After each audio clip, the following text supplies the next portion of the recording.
Hey everyone, Wydek welcoming you to Game 2 of a best of 5 from the finals of the December 2013 Kaspersky Arena tournament.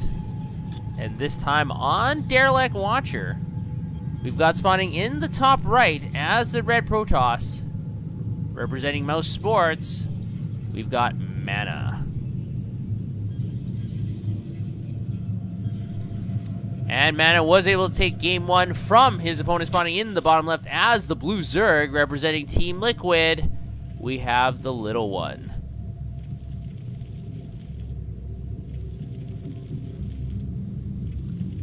Now, the little one generally is regarded as one of the best non-Korean players on the Pro Tour scene. But the aggression, the heavy early aggression from Mana was able to put a damper on TLO's plans to win Game 1. A lot of heavy Zealot pressure. TLO went for the early 3 hatchery play, and it kind of backfired as Mana was able to figure that out very quickly, and then was just very aggressive and just constantly sent a lot of Zealots into TLO's natural and his third, and he wasn't able to hold on, even though TLO had Mutalisk near the end of that Game 1. And it looks like TLO will be switching up his play. He's going to be going for spawning pool first this time, as Derelict Watcher is a 2-player map, so if Mana once again wanted to be very aggressive, he could do so. So he doesn't want to lose 2 games in a row to the same kind of strategy. Now here on Derelict Watcher, a couple things to note. Here in the middle is a very large area. So generally, as a Protoss players with sentries, you don't want to engage necessarily in this middle area because the area is so large, so force fields are not very effective. You want to try and engage your opponent generally at the ramps, for example.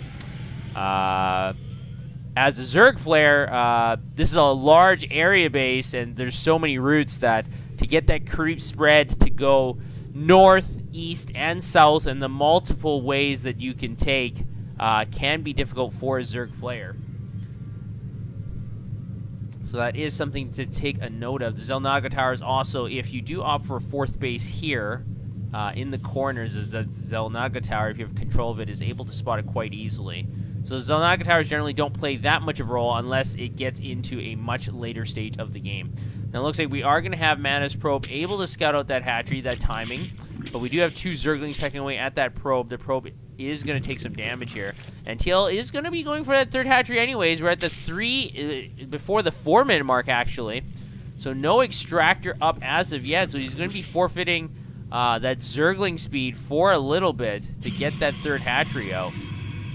So if Mana is able to detect this, he might be able to once again be very aggressive and punish TLO. Now, will this probe be able to make it back to town? It's got 2 life left. The Mothership Core has been dispatched to try and deal with it. No, the probe will not survive. One of the Zerglings will fall in retaliation. Mothership Core at least getting half of that retribution.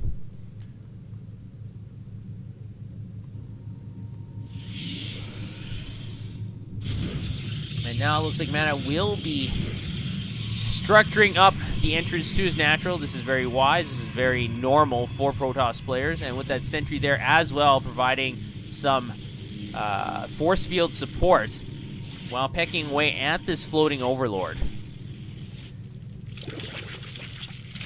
Now, TLO does have some creep spread going, and I think this is very important for any Zerg player. Once in a while, I do see quite a few Zerg players not really go for any creep spread, and I think that is dangerous because you do need creep spread. It gives you that speed advantage. It gives you that vision. And worst case scenario, it does delay the opponent. If the opponent is able to see it through observers or scans or whatever, they do have to destroy the creep tumors. And that does give you a little bit of time when they are rampaging into your territory. So they are a little bit of a meat shield as well. So I think creep tumors are definitely good. They are free, just a couple clicks away. Now TLO's Overlord is going to be able to figure out what is going on in the back of Mana's base. Is it going to be able to see that Stargate? I believe so. We're going to just check here. Yes, that is going to be able to see that Stargate, and we'll be able to see the Oracle as well. If you're paying really close attention, you can see the shape of the unit in there. So the Oracle sighting has been confirmed. So we do have Spore Crawlers going up at the natural, at the main, and at the third as well. So with that Oracle coming out, Mana is going to be very disappointed that Oracle is not going to be able to feast on that many drones. And the Zergling is very close to that Oracle. The Zergling does confirm the sighting of that Oracle. No cancel from that Stargate. But at the same time, we do have 6 Zealots moving to that third base. Now, if these Zealots focus down on that Spore Crawler, no, they're going to focus down on that hatchery. That Oracle is just going to provide, I guess,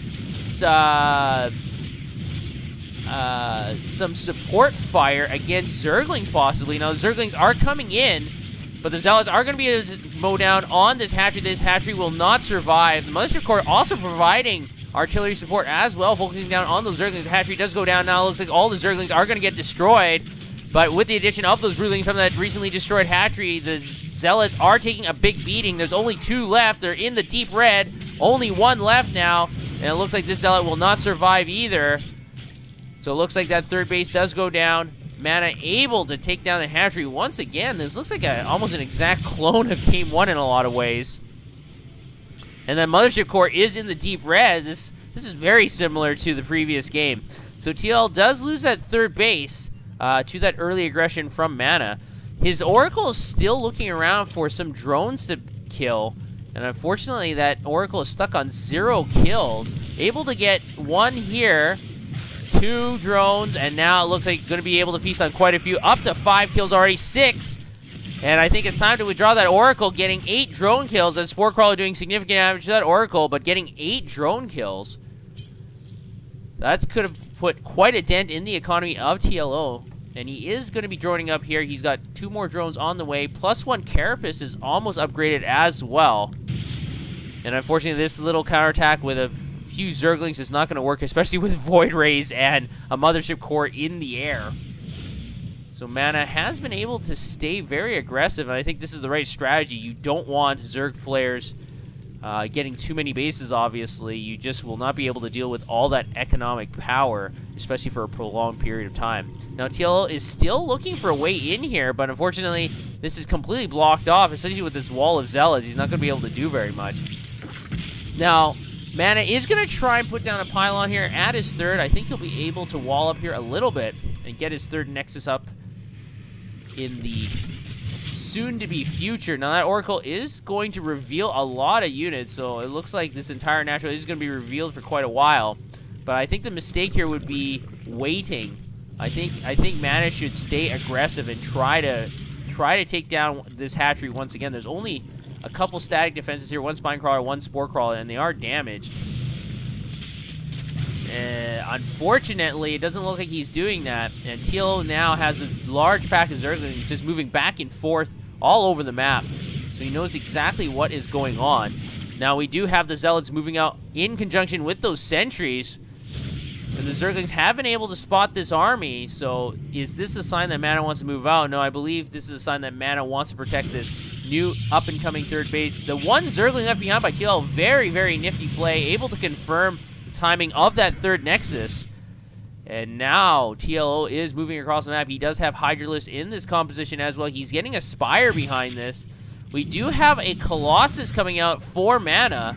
No thermal lance as of yet, so this will be a very short-range Colossus.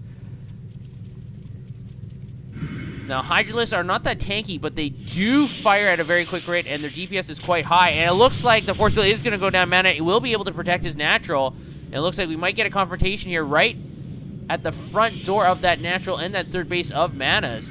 And we have more and more Zerglings coming in here. The Force Field goes up once again. The Zerglings are not going to be able to go in. Now, Mana is kind of pinned in this little nook area. I'm not sure if that is that wise. Time Warps do go down, but the Zerglings and Hydralisks are going to be able to escape. Force Fields are not that great. Not able to catch any units, actually. Another Time Warp able to catch a few Hydralisks. They are retreating. The Force Fields are kind of impeding the process of the Hydralisks. 3 do go down. The Zealots are moving forward in conjunction with those Void Rays. So a few Zerg units do go down in that confrontation. Quite a few units killed. And the resources lost is actually building up.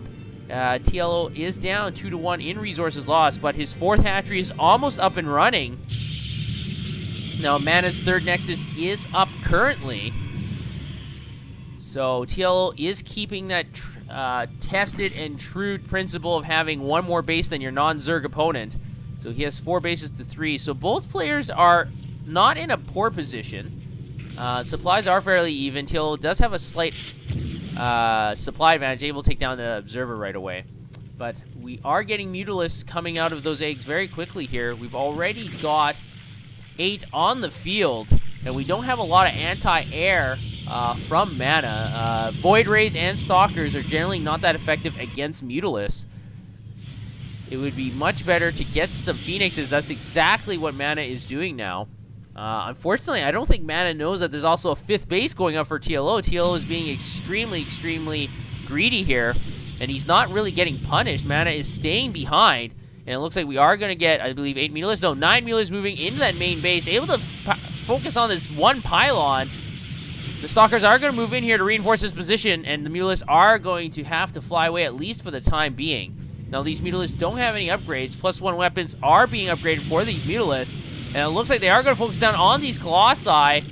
But 2 Mutalisks do go down without taking down any units. I don't think that was a very good move by TLO. TLO is trying to pin Mana back.